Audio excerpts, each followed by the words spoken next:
মাই টিভির আশুলিয়া প্রতিনিধির camera person সহ ভোরের পাতা পত্রিকার প্রতিনিধি জাহিদুল ইসলাম অনিক সহ অন্যান্য গণমাধ্যম কর্মীদের সংবাদ সংগ্রহের বাধা প্রদান ও হেনস্থা করা হয়েছে। সকালে এ বিষয়ে আশুলিয়া থানায় পৃথক দুটি অভিযোগ দায়ের করেন ভুক্তভোগীরা। এর আগে শুক্রবার দুপুরে আশুলিয়ার জামগড়া রূপায়ণ মাঠ এলাকায় একটি ঝুট গোডাউনের অগ্নিকাণ্ডের ভিডিও ধারণকালে এ ঘটনা ঘটে। আশুলিয়া থানার পুলিশ পরিদর্শক তদন্ত কামাল হোসেন বলেন, এ ঘটনায় অভিযোগ পেয়েছি, তদন্ত করে পরবর্তী আইনানুগ ব্যবস্থা গ্রহণ করা হবে। খবর পাই যে জামগড়া রূপায়ণ মাঠ এলাকায় একটি জুট গোডাউনে অগ্নিকাণ্ডের ঘটনা ঘটেছে।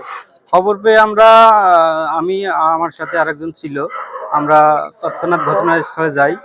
ঘটনাস্থলে গিয়ে বাইরে থেকে আমরা ফুটেজ নিয়ে ফায়ার সার্ভিসের ফুটেজটা নেওয়ার জন্য ভিতরের অংশে যাই।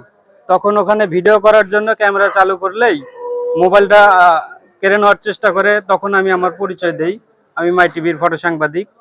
তখন আমাকে অকথ্য ভাষায় গালাগালি করে, এক পর্যায়ে আমাকে মারার আক্রমণ করে। তখন স্থানীয়রা বাধা দেয় আর কি। আমরা খবর পাই যে আসলে পবনাটেক এলাকায় একটি জুটের গোডাউনে অগ্নিকাণ্ডের ঘটনা ঘটে এবং সেই ঘটনার শুনে কিন্তু আমরা সেখানে যাই তাৎক্ষণিক তথ্য সংগ্রহের জন্য। এবং তথ্য সংগ্রহের এক পর্যায়ে সেই গোডাউনে আমরা কিছু ফুটেজ সংগ্রহ করি, যেখানে কিছু সরকারি চালের বস্তা ছিল। সেইটা সংগ্রহের পরে সেখানে যারা আরো অন্যান্য আমাদের গণমাধ্যম কর্মীরা যারা ছিলেন, তাদের উপরে হঠাৎই কিছু লোকজন আমাদের উপর আক্রমণ করে, ভিডিও নিতে দেয় না, তারা ধাক্কাধাক্কি করে।